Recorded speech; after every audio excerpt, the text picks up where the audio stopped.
Now questions based upon resistance of the conductor, चालक के प्रतिरोध के ऊपर क्वेश्चंस कैसे आते हैं, इंपॉर्टेंट होते हैं ये questions.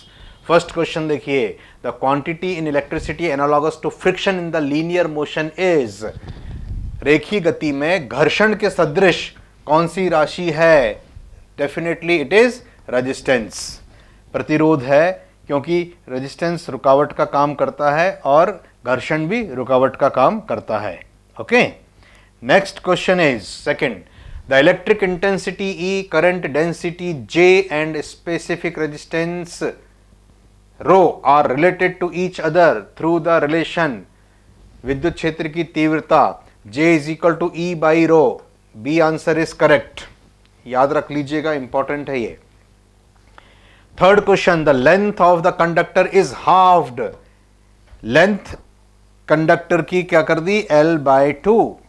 It's conductance will be, conductance का क्या होगा? कंडक्टेंस का फॉर्मूला होता है that is equal to sigma A upon L। Length को कर दिया आधा तो ये 2 टाइम्स ऊपर चला जाएगा, डबल हो जाएगी। Answer is C. Next question, the unit of electrical conductivity is, विशिष्ट विद्युत चालकता का मात्रक क्या है? Ohm per metre? No. Ohm into metre? No. 1 upon ohm into metre? Yes, 1 upon ohm into metre. 1 upon resistance ohm metre है ना, ohm metre का reverse. Next, the length and area of cross section of a conductor are doubled. देखिए लंबाई भी double कर दी, L थी तो 2L कर दी, और एरिया ऑफ क्रॉस सेक्शन, अनुप्रस्थ काट का क्षेत्रफल 1 था तो 2A कर दिया। Its resistance will be, resistance का फॉर्मूला क्या होता है? It is rho L upon A। इसको भी डबल कर दो, इसको भी डबल कर दो, 2 कैंसिल आउट, रिमेन्स अनचेंज्ड। बीटा is correct answer, B. Next question, the resistance of a certain piece of wire is 9 ohm. एक तार का रेजिस्टेंस 9 ओम है। The resistance of a second piece identical to first except its diameter is 3 times as large will be. Diameter के terms में what is the formula? R is equal to rho L upon area. Area is pi D square upon 4, तो 4 ऊपर जाएगा। आगे भी question आएंगे, ध्यान रखना, डायमीटर के टर्म्स में। अभी हमने क्या किया, यहां पे 9 ओम का रेजिस्टेंस था, ओके, और अभी हमने डायमीटर को 3 टाइम्स कर दिया। 3 का स्क्वायर कितना? 9, तो टोटल 9 टाइम्स रेजिस्टेंस डिक्रीज हो गया। तो अब रेजिस्टेंस कितना हो जाएगा? 9 by 9 cancel out, 1 ohm. Answer is A, 1 ohm. Next question, an electric wire of length L and area of cross section A has a resistance R। Another wire of the same length and area of cross section 4A। So इस तरह के questions 2 type से किए जाते हैं। पहले तो 2 फॉर्मूले लिख लिए जाते हैं, resistance is equal to rho L upon A, और फिर इसी के नीचे नया फॉर्मूला लिख लिया जाता है। मटेरियल सेम है, रो सेम होगी, लेंथ भी सेम है, same length, it is L। Area of cross section जो है इट इज 4A, तो इट इज 4A।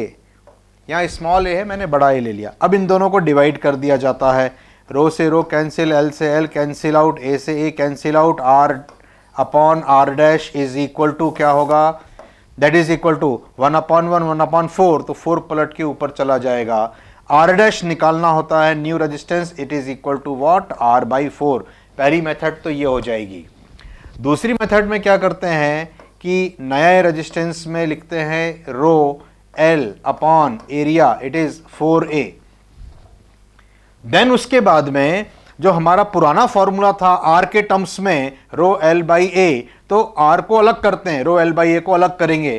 तो क्या करेंगे हम, यहीं पे रो L बाई A, इसको आप अलग घेर दीजिए, इसको सर्किल कर दीजिए। फिर what is R dash? This is equal to इसको हमने R बोला है, ये जो चीज है अंदर ये क्या है, ये R के बराबर है, तो इसको आप लिख देना R, और अपॉन 4 है तो ये 4। इस तरह से करना थोड़ा इजी पड़ता है, इसमें कम मिस्टेक होती है, तो correct answer is B. Next question, a copper wire specific resistance is given 1.7 into 10 to the power -8 ohm into metre. Unit पे पूरी नजर होनी चाहिए, मीटर है कि सेंटीमीटर है कि क्या है।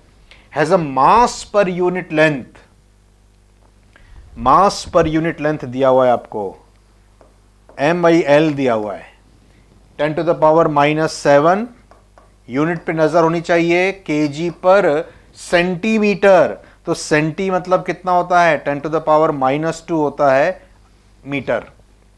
What is the resistance of a wire 200 metre in length, मतलब अगर तार की लंबाई आप लोगे 200 मीटर तो उसका रेजिस्टेंस बतलाना है कितना होगा। यहां एरिया ऑफ क्रॉस सेक्शन नहीं दिया हुआ है, डेंसिटी ऑफ कॉपर दी हुई है, तो डेंसिटी के टर्म्स में फॉर्मूला क्या होता है, मास अपॉन वॉल्यूम। अगर कोई तार सिलेंड्रिकल वायर है, जनरली तार जो होता है वो इस तरह से होता है, अगर इसका क्रॉस सेक्शनल एरिया A है, लंबाई L है, तो इसका वॉल्यूम कितना हो जाता है, A into L, A into L. अब आप क्या करिए, आपको जो चीज दी गई है, क्या दिया हुआ है, M/L ये दिया हुआ है और D ये दिया हुआ है, तो एरिया टर्म्स में निकाल लीजिए, एरिया कैलकुलेट कर लीजिए यहां से। M/L मास पर unit length 10 to the power -7 और -2 पावर नीचे थी तो -2 से कैंसिल कर दो, बचेगा -5। It is 10 to the power -5।